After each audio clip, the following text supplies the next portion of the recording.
Hello students, let's read the question. So the question is, consciousness is the defining property of living organisms because यहाँ different statement दिया है, बताना है कि इनमें से कौन सा स्टेटमेंट बता रहा है कि जो कॉन्शियसनेस है वो लिविंग ऑर्गेनिज्म का डिफाइनिंग फीचर क्यों है. तो अगर देखा जाए कॉन्शियसनेस है क्या, it is the ability to sense. ये क्या ऑर्गेनिज्म का एबिलिटी है to sense their surrounding, to sense their surrounding and environment ये सराउंडिंग एंड एनवायरनमेंट को सेंस करना and respond to environmental change. मतलब ये ऑर्गेनिज्म में एबिलिटी है कि जो सराउंडिंग या एनवायरनमेंट जो है उसमें कोई भी फिजिकल या केमिकल या बायोलॉजिकल चेंजेस हो रहे हो उसके टूवर्ड ये क्या कर रहा है, ये उसको रिस्पॉन्ड कर रहा है, उसके टूवर्ड रिस्पॉन्ड कर रहा है. तो यहाँ पे अगर देखा जाए पहला क्या दिया, photo period affects reproduction in seasonal breeders in both plants and animals. Correct है ये तो, क्योंकि फोटो पीरियड हमें पता है क्या होता है, it is the relative length of day and night.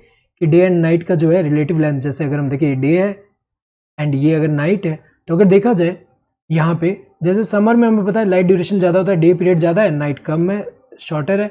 And winter में हमें पता है कि डे ड्यूरेशन जो है वो कम है एंड नाइट ड्यूरेशन लॉन्ग है. तो यहाँ पे लाइट का एक्सपोजर समर में ज़्यादा ड्यूरेशन तक है और विंटर में कम ड्यूरेशन. तो कुछ प्लांट्स हैं जो कि ज़्यादा लाइट ड्यूरेशन अगर होगा, ज़्यादा डे पीरियड होगा तभी वो फ्लावरिंग करेगा, इसीलिए जो है समर में फ्लावरिंग करे. ऐसे अगर हम देखें कुछ प्लांट जो होते हैं वो क्या होते हैं, उनको लो यहाँ पे अगर हम देखें शॉर्ट डे पीरियड अगर हम देखें शॉर्ट चाहिए और लॉन्ग डार्क पीरियड चाहिए, तो अगर हम देखें वो विंटर में होते हैं, विंटर में रिप्रोड्यूस कर रहे हैं. तो अगर देखा जाए ये जो है फोटो पीरियड अगर हम देखें ये अफेक्ट करता है जो प्लांट्स एंड एनिमल जो होते हैं पर्टिकुलर सीजन में जो रिप्रोडक्शन करते हैं उनके लिए. तो ऐसे एनिमल में भी अगर हम देखें समर में कुछ जो एनिमल हो वो समर में ब्रीड करे, कुछ एनिमल जो है विंटर में. तो अगर देखा जाए प्लांट एंड एनिमल जो कि सीजनल ब्रीडर्स होते हैं वो उनको फोटो पीरियड अफेक्ट करता है. तो एक तरह का कॉन्शियसनेस ही हुआ कि ये जो है लाइट के टूवर्ड, यहाँ पे अगर हम देखें एक्सटर्नल स्टिमुलाई के टूवर्ड रिस्पॉन्ड कर रहे हैं यहाँ पे, ये तो करेक्ट है, ये बता रहा है कि डिफाइनिंग फीचर है लिविंग ऑर्गेनिज्म में.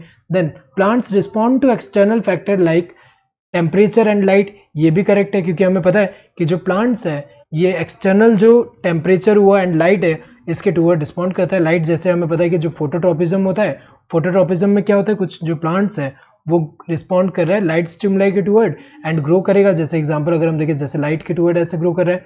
ऐसे अगर हम देखें टेम्परेचर के लिए भी कुछ प्लांट्स है जिनमें लो टेम्परेचर होगा, जरूरी होता है फॉर द फ्लावरिंग.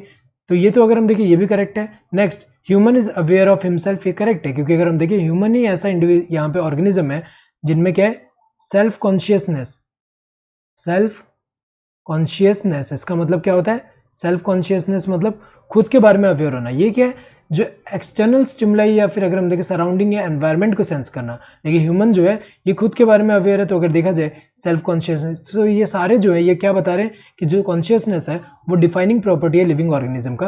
कि डिफाइनिंग प्रॉपर्टी कब होगा, जब ये सारे लिविंग ऑर्गेनिज्म में प्रेजेंट है और सिर्फ लिविंग ऑर्गेनिज्म में ही प्रेजेंट हो. तो ये दो चीज होना चाहिए. तो अगर देखा जाए ये बता रहे हैं, सो करेक्ट आंसर क्या होगा, this fourth one, that is all of the above. So hope you understood the question. Thank you and all the best.